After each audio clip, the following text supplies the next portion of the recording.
이재명 후보가 만약에 대통령이 된다면 앞으로 있을 재판이 어떻게 진행될지를 좀 보여주는 장면이 어제 있지 않았나라는 생각이 드는데 이재명 후보의 측근인 정진상 전 당대표실 정무조정실장이 대장동 민간업자 재판에 증인으로 출석을 했거든요. 근데 출석을 계속 하지 않았었는데 어제는 했고요. 근데 지난번에 불출석 사유 낸 거 보니까 임플란트 뭐 해야 된다 이런 치과 진료 이유를 댔더라고요. 저는 진짜 놀랬어요, 정말. 예. 야, 정말 임플란트도 좀 시급한 사안일 수는 있는데 뭐 흔한 일인지는 모르겠고요. 저는 어떤가요? 그 사유로 할 때 치과 관련된 사유로 연기 신청 내는 것도 못 봤을 뿐만 아니라 그걸로 또 허가가 나가지고 이게 재판이 연기되거나 이런 건 본 적이 없거든요. 그러니까 이거는 예. 사유로 법원에 낼 수 있다고 감히 생각할 수도 없는 사유였는데 네. 그 예약 일정 바꾸면 안 되나요? 그러면 두 개가 날짜가 이렇게 겹치면 그러면 치과는 유지하고 법원 재판을 미뤄요? 어떻게 이제 우리나라가 이렇게 됐나? 네. 정말 놀랬습니다. 이제 예. 법원은 치과의 권위에 굴복하시면 돼요. 이제 그럼 돼요. 이제 법원은 이제 자존심도 치과 예약이 우선이었다. 그러니까요. 네, 아. 법원의 재판 일정보다. 어쨌든 그래서 어제 출석을 하긴 했는데요. 이번에는 출석해서는 증언을 전면 거부를 했거든요.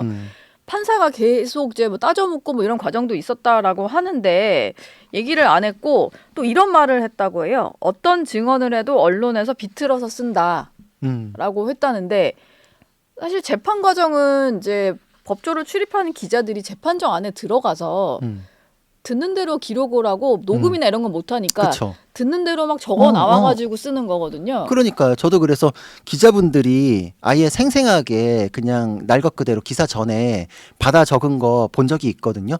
거의 뭐 속기사 수준으로 다 받아 적던데요. 네, 막 그게 되게 중요한 능력이에요, 기자들의. 그러니까 이걸로 어떻게 실시간으로 다 쳤을까 싶을 정도로 뭐 검사 뭐뭐뭐뭐뭐 재판장 뭐뭐뭐뭐 이렇게 전부 그냥 그대로 토시 하나 안 빼고 다 적더라고요. 중간중간 그 표정 묘사도 하잖아요. 있죠, 예. 있죠. 잠깐 하늘을 바라봤다. 이때 이런 한숨을 쉬며 식으로. 고개를 떨구고 뭐 막 이러면서 네. 뭐 이재명 대표가 정진상을 째려보면 예. 유동규를 째려보면 뭐 네. 이런 거 있잖아요. 막 쭉 이렇게 나오는데 근데 그거에 대해서 불만을 가질 것 같으면 도대체 뭐가 어디가 어떻게 나갔다 뭐 이런 것도 없잖아요. 네. 그럴 뿐만 아니라 어제도 보니까 뭐 인터뷰를 직접적으로 할 기회를 이렇게 발언 기회를 줬는데도 다음에 합시다 이러던데요. 그러니까 본인이 하고 싶은 말 있었으면 하면 예. 됐을 텐데 네. 정작 자기가 해야 되는 말을 피하기 위한 용도로 언론을 언급한다라는 것도 납득하기는 어려울 뿐만 아니라 더더욱이나 납득이 안 되는 게 그걸 증언을 거부하기 위한 이유로 삼는 거는 말이 안 되는 거거든요. 네. 증언이라는 거는 법정에서 재판을 위해서 하는 거고 판사가 필요하다고 생각해서 증인으로 채택을 한 거고 예. 그럼 판사가 증인으로 채택한 거에 대해서 도전하는 건가요? 궁금한 게 있으니까 공방 벌이면서 내가 실체 진실을 확인하기 위해서 당신 발언하는 걸 보겠습니다라는 건데 그게 건너서 언론에서 어떻게 나갈지 그거 걱정해서 내가 당신 재판에 대해서도 응할 수 없다 이게 되는 거잖아요. 네. 증언 거부 사유도 아니에요 그런 거는. 앞으로 이게 이재명 전 대표, 이재명 후보도 재판이 꽤 많이 남아 있는데 측근들도 지금 이렇게 하는 걸 보면 대선 전까지 잡혀 있는 재판들이 제대로 진행될 수 있을까 이런 생각도 좀 들어요. 너무 참담해요. 저는 예, 이재명 후보도 보니까 꽤 많은 대선 전에 나가야 되는 재판들이 많이 있더라고요. 그러니까요. 근데 이게 여태까지의 진행 과정 다들 보셨을 거 아니에요. 근데 어떤 사람이 다 똑같죠. 근데 어떤 자리나 뭐 직업을 가졌을 땐 거기에 따르는 책임감이라는 거를 느끼고 그거에 맞게 행동을 하잖아요. 네. 근데 저는 판사, 검사, 뭐 의원 뭐 이런 사람들이 공적인 일을 수행한다라고 생각을 했고 그거에 따르는 행동들을 하고 있을 거라고 믿어왔거든요. 네. 근데 판사가 그 직책에 따라서 직업에 따라서 맡은 바 소임을 다하고 있다라고 생각했는데 판사가 재판하는 게 아니라 사람이 재판하는 거였구나 네. 라는 생각이 들어버리면 참담한 거잖아요. 그 압력에 굴복하면 안 돼요. 예. 헌법이 부여한 책임이라는 게 있잖아요. 네. 개개인의 어떤 사람을 특정해가지고 책임을 준 게 아니잖아요. 판사라고 언급하면서 헌법에서 그거에 따르는 권한과 책임을 규정을 하고 있잖아요. 내가 잠시 그 직업이 되면은 거기에 충실해야 되고 못하겠으면 내려와야죠. 근데 그게 어떤 정치권의 압력을 수용해주는 네. 어떤 뭐 게이트 같이 뭐 한다면은 이게 개인의 부끄러움으로 끝나지 않아요. 그 헌법 질서가 무너지는 거잖아요. 모두가 다 자신의 역할에 충실했으면 좋겠고 정말 모든 국민들이 자기 위치에서 최선을 다해요. 네. 목숨 걸고 일하잖아요, 예. 다들. 그러면서도 공적인 일에 대해서는 자신의 책임을 다하고자 하는데 정작 권한 가진 사람이 새가슴 돼가지고 하면 되겠나. 그래놓고서 남한테 뭐 이러쿵저러쿵 얘기할 뭐 자격이나 되겠어요? 네. 이거 좀 말을 새기셔야 할 것 같은 그런 말씀을 좀 주셨습니다. 마지막으로요. 이재명 후보의 어떤 공약과 관련된 얘기를 해볼게요. 아직 민주당에서 공약 차원으로 뭐 발표한 건 아닙니다만 아마 이 수순으로 갈 것 같아요.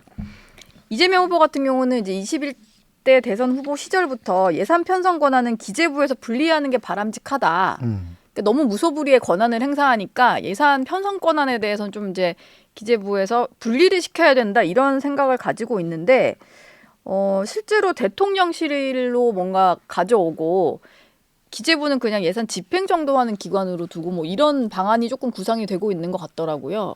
근데 예산 편성 권한이라는 게 기재부에 있다 보니까 관료들은 사실 재정 건전성에 되게 좀 중요하게 생각하다 보니까 대통령실이랑도 충돌하기도 하고 뭐 이런 게 좀 있었거든요. 그래서 예산을 막 이렇게 편성하려고 하는데 제동 걸기도 하고. 근데 이렇게 이재명 후보의 구상대로 된다면 예산도 마음대로 대통령이 휘두르게 되는 거라서 견제가 전혀 안 될 것 같다는 우려가 있어요. 그 가져와야 되는 논리가 기재부가 무소불위의 권한을 갖고 있어서 대통령실로 갖고 온다는 거예요? 권한이 너무 좀 기재부 많다. 권한이 커서 대통령실에 그 권한을 갖고 온대요. 네. 그 얘기하면서 안 부끄러운가? 그게 말이 되나요?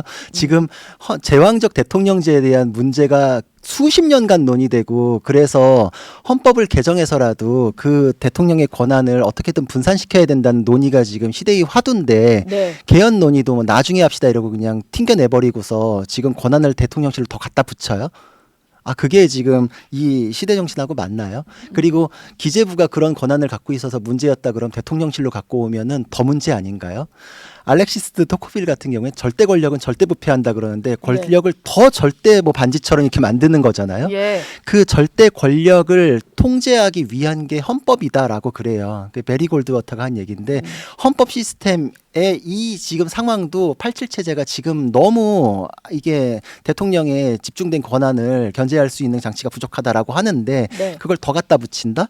그럼 기재부의 그 막강한 권한이라는 거 기재부 욕하던 그 논리가 그럼 대통령실로 더 가야 되지 않나요? 근데 어떻게 그걸 갖다 붙일 수가 있죠? 예. 그리고 더 문제가 네. 기재부는 관료들이잖아요. 재정 건전성을 따져서 예전에 문재인 정부 때 그 안에서도 그나마 견제를 조금이라도 했던 게 김동연 부총리나 홍남기 부총리나 이거 이러다가 재정 빵꾸 난다라고 해서 그 트러블이 있었던 거 우리가 예. 봤잖아요. 네. 그러면은 그 과정에서 야 행정부 안에서도 저런 목소리가 나오면 이거 위험한 거 아닌가라는 국민들이 생각이라도 가질 수 있죠. 네. 근데 대통령실로 갖다 붙이면 그냥 일사천리 아니에요? 그리고 그거에 대해서 지역화폐 예산 이런 건 뭐 다 그렇죠. 집행인데요. 그냥 바로죠. 왜냐면은 그거에 대한 견제할 수단이 아무도 없어요. 그러면은 대통령이 결정하면은 그냥 그대로 편성되는 거고 국회 지금 민주당 갖고 있는데 그럼 일사 프리패스잖아요. 완전히. 예. 지금 이 상황에서 이게 권한마저도 갖다 붙인다. 더 융합한다라는 건 융합이라는 건 다른 말로는 견제와 균형이 없다는 뜻이잖아요. 네. 이건 상권 분립하고도 맞지 않죠. 이 축이 점점 무너지는 건데 따져 보세요. 경제 관료는 그 예산 남아돈다고 해서 자기 집으로 가져가서 자기가 쓰는 거 아니에요. 예. 자기 인기 올리는 거 아니에요. 하지만 정치인은 다르잖아요. 내가 공약 내질러고서 그거에 뒷받침하는 거 빵빵 하면은 그래서 포퓰리즘이 무섭다는 거거든요. 그래서 경제 관료가 그거에 대해서 안방 살림을 체크하라는 거고 여태까지 시스템이 그랬는데 이재명 대표는 사실 경제 잘 모르잖아요. 네. 예전에 뭐 우리나라도 기축통화국 포함된다고 뭐 이런 얘기해서 논란됐었고 이거는 사실 한 고등학생 수준에서도 저게 무슨 얘기야 막 이러고 놀랬던 뭐 그 정도 네. 얘기들이 놀랬던 나왔었는데 지난 토론회가 생각나네요. 그렇죠. 그 충격이 아직 가시지 않은 마당에 예. 예산 편성권이 어떻게 거길로 갖다 붙을 수 있는 건가? 또 한편으로 정치적으로 따져보면은 기재부를 정치인들이 싫어하는 거는 자기들이 뭐 이렇게 추진하고자 하는 거에 대해서 예산과 관련해 가지고 빡빡하게 구니까. 근데 이거를 뛰어넘어 버리는 문제도 생길 뿐만 아니라 예를 들어서 야당 같은 경우에는 지역구 의원들은 지역구를 위한 어떤 예산 편성을 위해서 기재부하고 밀당 많이 해야 되죠. 기재부하고 밀당하던 게 이제 대통령하고 밀당해야 되는데 밀당이 되겠어요? 야당 의원들과 대통령실 간에 좀 밀당이 해야 되는데 그럼 잘 안 대통령- 되겠네요. 대통령에 대해서 견제하고 감시하고 제대로 예. 할까요? 네. 할 수 있을까요? 지금 이건 뭐 얘기 안 할 수 없어. 국민의힘에서 전투력 있는 사람 몇 명 없다 그러잖아요. 네. 나중에 되면은 이제 좋은 게 좋은 거다 이런 분위기 되지 않을까. 이제 이런 걱정마저도 들고. 예. 쓴소리 하지 말고 그냥 예산이나 지키자 이런 식의 기류가 형성이 되면 아 진짜 아주 네.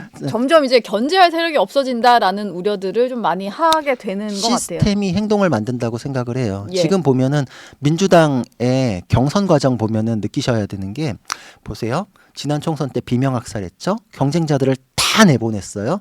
다 내보내고 공천도 안 주고 이러고서 안에서 그냥 정리가 돼버리고 나니까 90% 가까이 그냥 마땅한 경쟁자도 없이 이 결과가 나오는 건 그 이전의 과정 때문에 보이는 거예요. 예. 저도 저보다 잘 뛰는 사람들 다 주저앉히고 경기에 못 나가게 하면 저도 올림픽에서 금메달 따요. 다 못 나가게 하고. 네. 근데 만약에 그때 내가 컨디션이 안 좋을까 걱정돼서 나보다 못 뛰던 애인데 그때 반짝 잘 뛸까 걱정되면은 룰도 바꾸면 돼요. 제가 장거리는 잘 안 되고 초반에 조금 이제 빨리 초반만 뛰거든요. 네. 한 30m만 뛰고 이제 결정하자. 룰 바꾸면 돼요. 이번에 13년 만에 그 룰도 바꿔버렸잖아요. 예. 그렇게 보시면 돼요. 그러니까 착한 2등이라면서 누가 극렬히 저항도 못했잖아요. 지난 경선 때는 대장동 이슈라도 터졌죠. 격렬하게 하다 보면 경선 이번에 다들 진짜 착해져 버렸죠. 네. 착하게 누구 다들 기준으로 착한 2등 경쟁하느라고 뭐 별 이슈가 없었네요. 정선에서는. 친명계에서 그런 시스템을 만든 거잖아요. 네. 그러면은 이게 이제 나중에는 야당마저 착해질 수 있어요. 이렇게 되면. 예. 그게 너무 무서운 거예요. 그게. 이런 아이디어가 날 좀 파급력이 상당한 것 같아서 요거는 공약 발표되면 한번 다시 짚어보도록 하겠습니다. 지금까지 구자령 변호사와 함께했습니다. 고맙습니다. 고맙습니다.